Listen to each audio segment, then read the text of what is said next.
All right. Well, I'm here with Liz and Caitlin to talk about mental health data. But first, Caitlin has the end of Internet Explorer.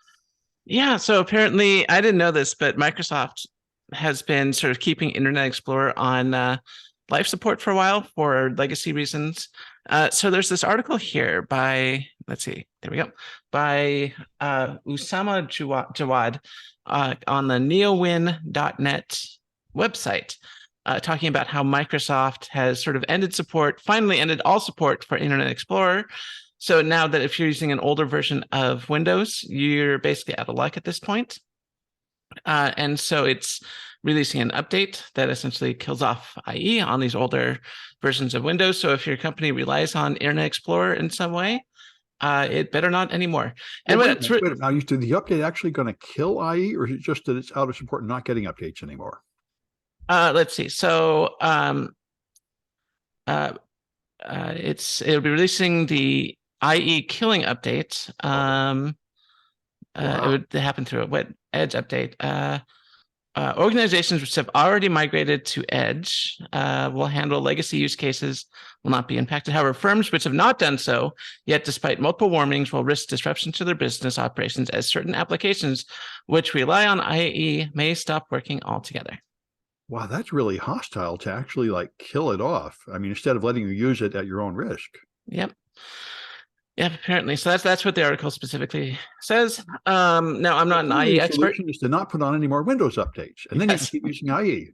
Exactly. Stop with the Windows updates. No, what's really funny is that with the recent changes to Chromium, a lot of people are looking back at Firefox, which has always been my go-to browser. Yeah. But for some reason, everyone was sort of big on Google for a while and switched over to Chrome, and Chrome was fine.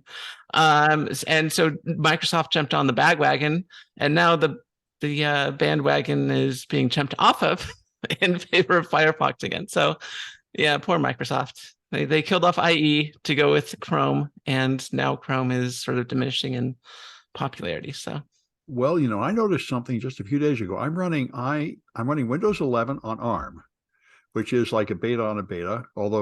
And I discovered that Firefox runs incredibly slowly and Edge runs really fast. So I bet. Yeah. Right. I mean, so Edge is actually the browser to use on Windows 11 on ARM anyway.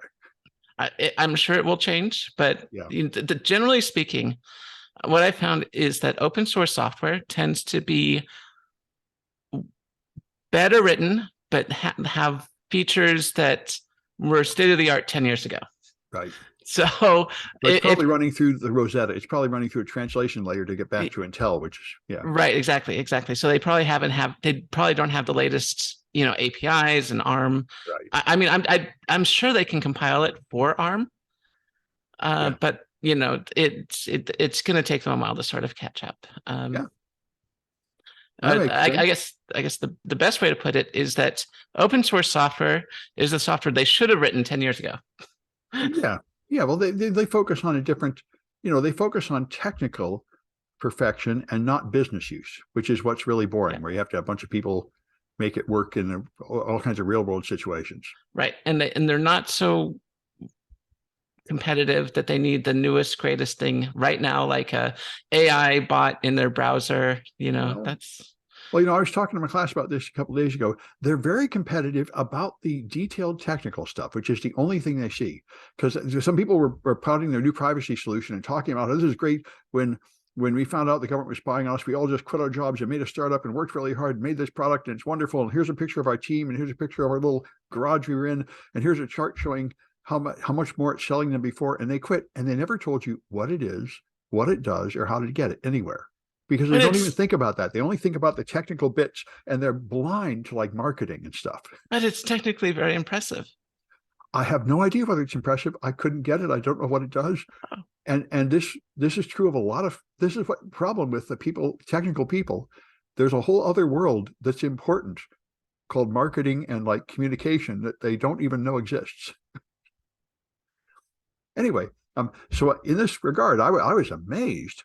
I had no idea it was this bad. The Washington Post has an article saying that these online therapy services like BetterHelp and all those that you hear advertising everywhere, they are collecting data on everybody. And so are all the online drug dispensers, and they are selling that data. And they were offering to sell you a list of people who are clinically depressed with their full name and address and their income, and people who are bipolar and what drugs they're taking. And you can buy these in order to find vulnerable people to market your horrible things to.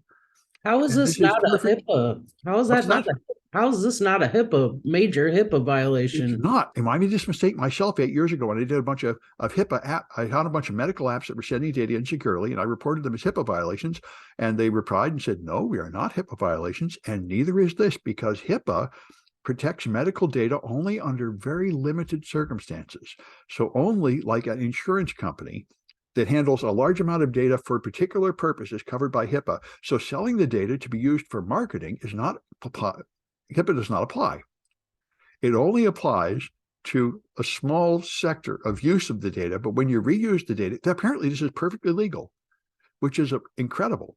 Pretty sleazy. Yes, I didn't know it was this bad. But I did know that data collected by all the apps and everything is resold for other purposes in America, and that in America, they do not need to tell you when they resell your data for a different purpose, although in Europe they would. But I didn't know they could actually sell personally identifiable data tied to your medical problems.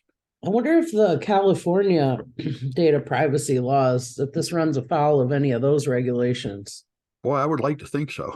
Anyway, we clearly need better privacy laws in America. This is sort of mind-blowing. Anyway, wow. Yeah, that's really unbelievable. And pretty dangerous, really. Oh, I know. I mean, there's so many people, so many scams rely upon finding somebody who is in like a fragile mental state. So this would be a gold mine. I'm sure you could sell these people romance scams, investment scams, religion scams, because they're and beyond scams, if you're in maybe if you're in an adversarial relationship with an ex, I can see how things like this could be grossly misused. Well, I guess, but then you might not find them in the list. I mean, this kind of larger data is mainly for marketing. So it would be selling something where you're going to hit this whole group of people. I would think the logical thing would be to sell them fake remedies, right? They're already taking an antidepressant medication. It probably isn't working. You could probably market your new bogus pill. Anyway, so let's go on to you. You got romance scams. Yeah, just in time for Valentine's Day. This was a pretty funny story in the Register. These romance scams are very common. Well, this one's sort of an amusing story because the scammer targeted a cyber threat researcher at Sophos who actually disclosed to the scammer that he was a cybersecurity threat researcher and a person who investigates scams, but that didn't dissuade them. So even after he disclosed that, the scammer continued. And it was pretty interesting just because the article gives a pretty good breakdown of the anatomy of these types of romance scams, so that which is good to be aware of the way that they work. A shocking amount of people still get taken in by these scams. I think it's the number one monetary loss for home users. And I remember when I bring it up in class, students pipe up and say, it happened to me, it happened to my father. It's really going on. Yeah. And I mean, it's surprising to me because this has been a thing since the 90s. And I would have thought that the word would be out by now. It's been going on for more than 25 years. However, people are still get caught unawares with a shocking degree of regularity. Well, I'm not sure what you can do. I remember I went to my bank about 2 years ago and they had a sign up in the bank saying, if you are here to get a cashier's check to send it to Moldova, please don't. But I haven't seen any similar warning signs appear anywhere about romance scams. I think it's really because naturally people keep it private and they don't tell their kids. And it really seems like a great scam. I mean, I don't know how anybody's going to be able to intercede because they'll be coming between you and your one true love. I mean, it's really a good emotional appeal. So yeah, I have a few stories. In my past, yes, I do about this. But first, I want to talk about what happened last week. So I got a phone call from a number that was like I forget what it was 1-800, I don't know. But it was one of those, we see that you've purchased, $500 worth of stuff. Press 1 to speak to a representative if this is a mistake. So of course I'm like, yes, I do. Absolutely want to speak to a quote unquote representative about this. And the person who came on the line claimed to be from Amazon. And so I was kind enough to tell this person what I do for a living, which is I work for fraud and prevention at Amazon. So the scammer called me up and was like, I'm like, oh, cool. I'll look you up in the phone tool and we'll be best friends and stuff like that. And eventually they're like, the scammer tried to quote unquote dox me because obviously he had my number. So he did phone ID. He's like, yes, Miss Handelman. Yeah, I know who you are. I was like, okay. I was like, you're not right. You don't know who you're talking to right now.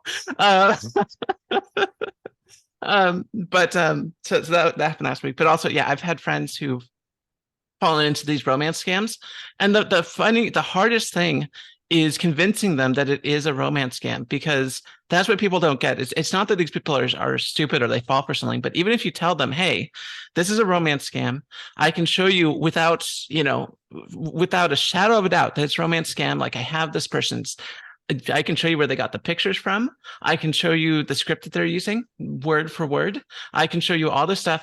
And they're just so enamored with this person that they think that you are full of lies. They will cut off ties to you.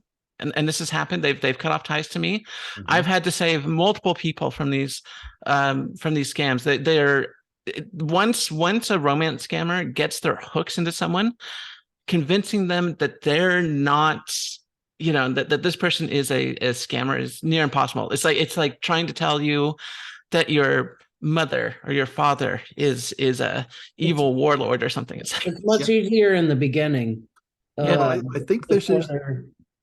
Yeah, I think this is part of we're a herd animal, and loyalty is super important. And also in every romance story, the obstacle is a necessary part of the struggle. There is something trying to divide you, and you have to remain faithful and overcome the obstacle to get in to the true love. Well, there's two things at play. One is priming. So if you get people thinking one way initially, it's very hard to get them to change their mind. So if they start thinking this person is genuine and that they love them, if you're already primed to believe that, getting people to change their mind, even with all the evidence, is very hard. There's that. There's also this psychological need to be in a relationship that some people have, which I do not get. I love being with me and my cat. It's like just the two of us. It's fine. But there are people out there that cannot be alone. If they are single, they just break down. They can't handle it. They need to be in this relationship. So there's that psychological need, to just be in that relationship and believe it's real and do what they can to maintain that relationship because they need that relationship. Well, I think that is infancy. I mean, that's the sweet part of it. When you're infancy with your mommy taking care of everything, that's that good feeling you need. And the same thing when you join a cult. And the one big issue these days is the people that worship Donald Trump, and they're just blind to all of his flaws, and you can't get through to them. And this is, when I was a kid, it was deprogramming. It was a big issue because it was religious cults, and it's all the same. The only way to get someone out of this kind of mindset is gradually and emotionally. You can't do it with logic. Yeah. You can't do it in facts. You have to have a connection where they say, I'm actually your friend too. So being in a relationship with me is actually worth something. Yeah. And that can slowly move them out of it. Yeah, and that's what I've had to do every time. I've had to slowly bring them out. I did find that there are some points where I would have to get some famous people actually involved. So usually what happens is scammers take pictures from famous people. And so I would, sometimes have to get the famous person involved and say, hey, this is the person that they're, stealing the pictures from. Why you should contact them and see, if they're your quote unquote boyfriend, that seems to be the most, in the cases I've worked with, that seems to be the best way, is to have them talk to the person that the scammer is sort of pretending to be. Yeah, it would seem to me to be, I guess it would goose up your appeal if you pretend to be a famous actor or something, but it seems like you get busted. Seems like it'd be far more practical to make a more modest claim. they're not always like A-listers, they could just be like a Instagram model or Yeah. It's never an A-lister. It's always like a gay model or something like that. And what they do is they don't pretend to be them, like they don't steal their identities. They just steal their profile pictures and stuff like that and say, this is me and my name is Roberto. But obviously the person is actually, Robert Downey Jr. or something like that. So yeah, well, it's obviously winner because the mating process creates incredible tension and frustration. I remember something I hear Scott Galloway talk about all the time is if you go to these online dating services, the fact is 5% of the men get 100% of the attention and the rest get zero, because some of them are rich and handsome and the rest are inferior and get nothing. So there's an incredible number of people out there who can't find any love and they're really looking for it.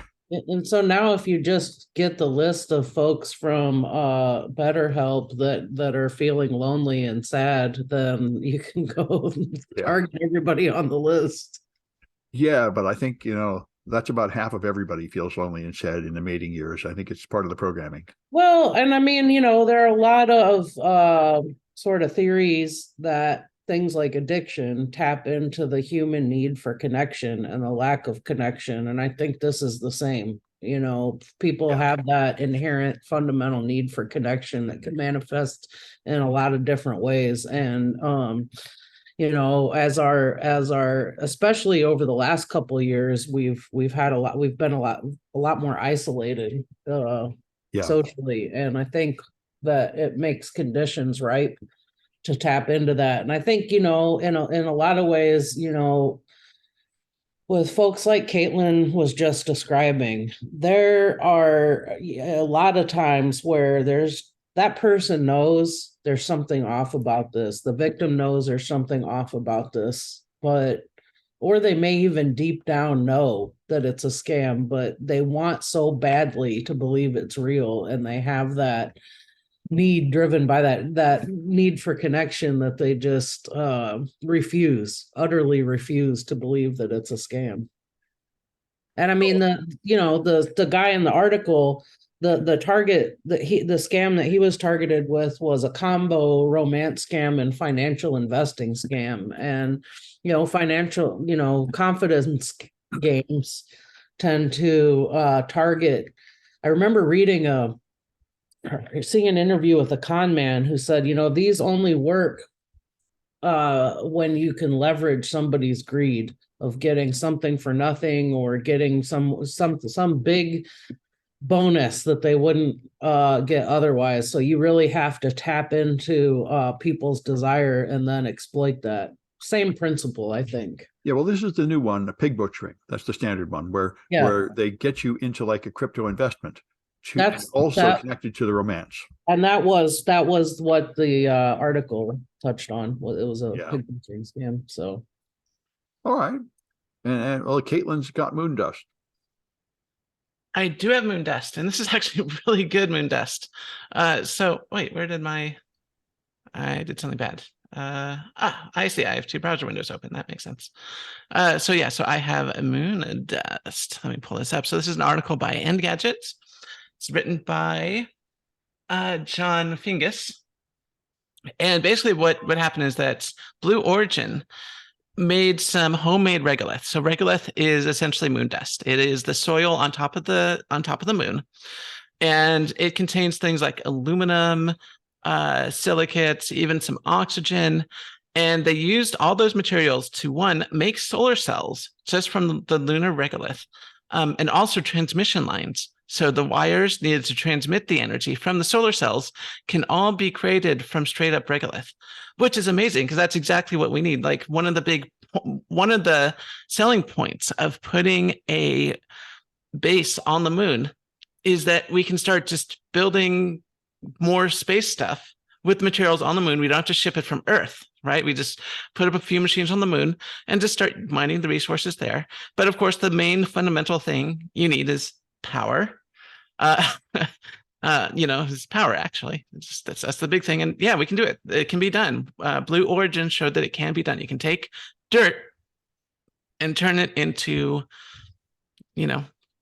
solar cells, which on the moon can be kind of problematic because it's dark for half a month. But if you're at the poles, yeah, that's good. Well, I think the problem is the medical consequences of living on the moon. It's our bigger problem than the technical problem of making what you need there. Well, I mean, yes, technically the lower gravity will decrease your bone structure. And yes, technically there's a lot of radiation. Yeah. Just, they really should send just robots anyway. Does it decrease your bone structure because you're not doing weight bearing exercise? Is that the reason? Yep.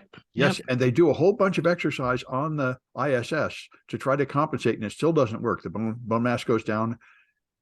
Yeah, it takes a very long time to sort of recover after being in space for more than a week. It's interesting, like resistance doesn't work, I guess, huh? It does. It's no substitute for Earth gravity. If we ever do any sort of long-term space missions, we will need some sort of artificial gravity. Wow. Yes, or gene therapy to one of the two. Bears would be a cure. I've heard about bears can go to sleep for 6 months and they don't lose any bone mass. And I've heard researchers doing 30 years ago, trying to find out what's in the bear blood. Can we give this to like people with osteoporosis? And as far as I know, they haven't figured it out yet. But it is possible to maintain your bone mass without any exercise. Bears do it. Anyway, so I was interested to see this article at a website called astralvx.com that explains exactly how to steal the BitLocker key from a TPM.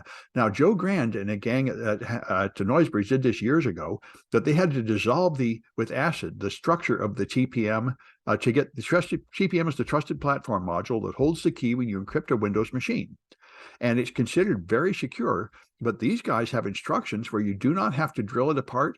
There are holes in the chip intended to add diagnostic leads, and you just have to put a diagnostic lead on one of the official connection points with a small solder with a microscope, and nothing that a lot of people don't have, and then you can get the key. So this seems like a really interesting and far more practical attack than any I've heard against BitLocker and trusted platform modules. So it would seem to me like they really have to do something about this. I mean, it's some work and you do have to do some hardware modification, but it's nothing enormously difficult. Before, it would cost like $1 million to break a TPM. And this seems to me to bring it down to a few $1,000 to steal the key. So I think something will have to be done. Anyway, I was very surprised by that. And let's go back to Liz with the Supreme Court.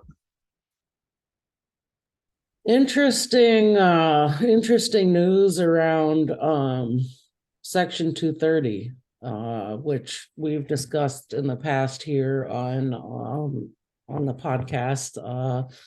That is the bit of legislature that has provided a protection for social media platforms, websites over user-generated content that might be deemed as harmful, but also giving them the leeway to remove those posts at their discretion. Well, there's an interesting case right now that is about to be before the Supreme Court, Gonzalez versus Google. And it alleges that Google violated the Anti-Terrorism Act when YouTube's recommendations promoted ISIS content. So that's pretty interesting. The court will decide, based on their interpretation of Section 230, whether they did or they didn't. So that sounds like a pretty good test case. Yeah. So it's going to be interesting to see how that comes up. So, one way that this relates to something that we see every day is in the selection algorithms that determine what we're presented with, whether it's on YouTube, what kind of ads were served, stuff like that. So it's going to be interesting to see how this plays out. Yeah, well, we've now got a very right-wing court and very much against the administrative state, so they want to gut. So they may take away Section 230. which will be interesting because it will probably hurt the right wingers more than the left, and they don't seem to realize that. Because the first thing you'll have to do is ban Trump and stop all the anti-vax and stop all the misinformation from the right if you actually can get sued for publishing false information. Yeah, and I mean, we still do not have, we still don't have any kind of GDPR analog here, any kind of federal privacy bill. So, yeah, but that I think is a separate issue. it is, but we'll see what happens. I mean, this could have some interesting implications. Yeah, well, I mean, if you got rid of Section 230, it would cripple social media, and we'd be going back towards the old days when there's like 3 TV channels and they're all very heavily vetted to make sure that what they say is true. And that might be healthier for our society as a whole.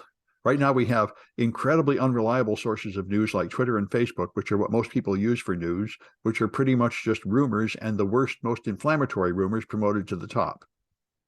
It is, though I'm not sure you can or want to control everything that's going out. I mean, it's interesting. I read a story about Mr. Free Speech himself, free speech absolutist. Twitter had been blocking a BBC produced documentary that paints the Indian prime minister, or that apparently it paints the Indian prime minister in a unfavorable light. So they were blocking access to that link. And stuff like that does make it a lot easier for the big conglomerates to sort of control the news that you're getting and control the narrative, which that could go either way. Yes. Well, we'll see what comes of it all. All right. And so then Caitlin's got ChatGPT. No, there's a new competitor to ChatGPT, which looks very interesting. So there's an article. Let's see, this is by Money Control. I like that name. And the author is Nivash Jivanadam. And it's talking about a new competitor for ChatGPT by Amazon. And I always thought I always thought Amazon should be really on the forefront because they have their she who should not be named devices. And it seems like the perfect marriage if your voice devices had the same level of reasoning and conversationalism as ChatGPT, it might improve the usefulness of it significantly. Yeah. And of course, and Amazon has been on a kick lately. They've been famously firing a bunch of employees and laying off a lot of work on the she who should not be named device. Why can you not name Alexa? Because then the device, the device in my house. Oh yeah. If I say Alexa, she will then suddenly come to life and ask me what I want. Oh, but I guess not this time, of course. But anyway, So she who should not be named, it's back there. I have one back there somewhere, and she's listening all the time, and for her wake word. Anyway, so the Amazon device, she who should not be named, would be a great contender for this stuff. And what Amazon's doing is really interesting. So if you've ever used ChatGPT, you know that it produces results that are very interesting. And it seems to very much mimic something, that would be made by a person almost. But of course, it's using what's called a large language model. And so it really calls into question, what exactly is thought? Are we using sort of these large language models? And when we're speaking, are we just making the closest, nearest connection of what we think is supposed to be there to get our thoughts out like a large language model, or is it something deeper? Because when we think about consciousness and the way we think, we're not just talking about words. We also have ideas and concepts, and we're trying to link the two. And there's this whole chain of thought. But of course, large language models like ChatGPT don't have that whole chain of thought. They're just saying, well, what should really come next? What should really come next? And trying to make those connections. Well, this is where Amazon comes in, and they claim to have a AI technology that's much better than GPT 3.5, which is currently the standard. So ChatGPT uses V3. V3.5 is supposedly even better. And Amazon is coming out with something that uses COT, or chain of thought. So let me read from the article here. It says, recent technical advances have made it possible for large language models to do well in tasks requiring complex reasoning. And then it says this is done through COT, or chain of thought prompting.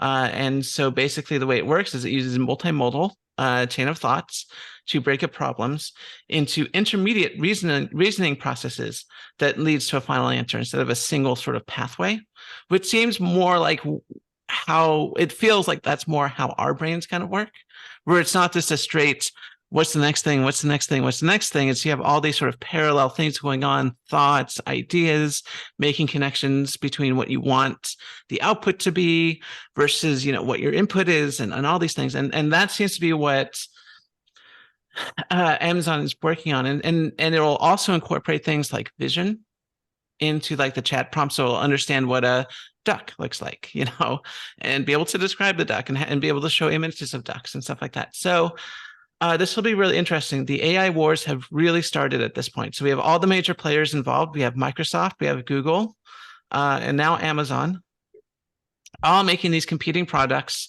all which are very much going to be quite disruptive in a good way. I think one of the criticisms that I see from people is that they use ChatGPT in the most benign ways possible. They use it to, have a slight conversation, right? They'll say, tell me how the weather is. And, ChatGPT will come up with a response saying, oh, the weather is fine. The weather is technically different all over the world and stuff like this. And they're like, well, this is disruptive and, it's going to take people's jobs, but it's ultimately not thinking. It's not real AI and all this stuff. But I don't think any of them tried to use it in a professional capacity, because that's where ChatGPT comes in, because it's not every day we get a new tool, not a refined tool, not a screwdriver that works slightly differently.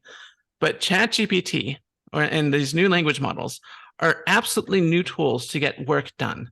You can have it write code for you. You can have it write emails for you, or at least the structure of an email. You can get a template made for you specific to what you need. You can have it, do sort of minor customer care, ask the customer how they're doing and respond appropriately, to get some light feedback. I mean, there's very real world stuff that we could not do before.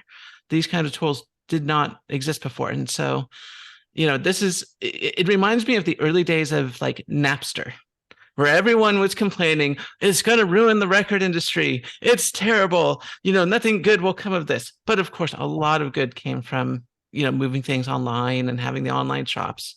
And I think we're in the Napster phase of AI. Like it's going to start really ramping up. We're going to see a lot of new technologies, and it's going to very much change the world in which we live. And this is a good thing. Yeah, I think it is. And the Amazon proposal sounds very interesting, addressing the real problem, which is that ChatGPT doesn't understand what it's saying. It just makes it look good. And Amazon is finally trying to make it actually think about what it's doing. Exactly. Yeah. All right. Anyway, I was surprised by this. The Austin Hackers Anonymous Association, which sounds like a local hackerspace, is now an official CVE numbering source. So they managed to get approval for that from whoever you get approval from. And so sounds good.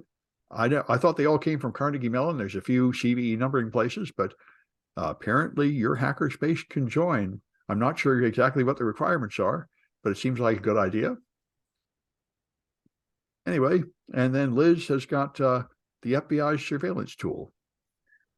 Yeah, so this is a pretty good read. It's an interesting article in Wired, authored by Del Cameron, that came out on Friday. And it is about the FISA Act, Section 702 of the Foreign Intelligence Surveillance Act. So it's getting ready to expire. It's set to expire at the end of 2023.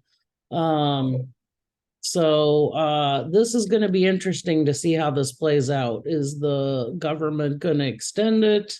Is it going to be modified? What's going to happen? Because this act is grants the government the ability to intercept communications from overseas targets who, since they're overseas, they're not U.S. citizens, are not protected by the Fourth Amendment. So, going to be interesting to see what happens there.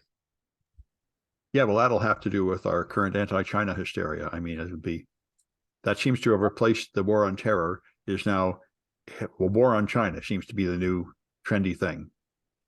Yeah, I mean, I can't imagine that they won't have some provision to be able to intercept foreign communications. That just wouldn't make sense, but we'll No, see. I'm sure. Yeah. All right. Well, that's it for this one, and we'll be back on Friday.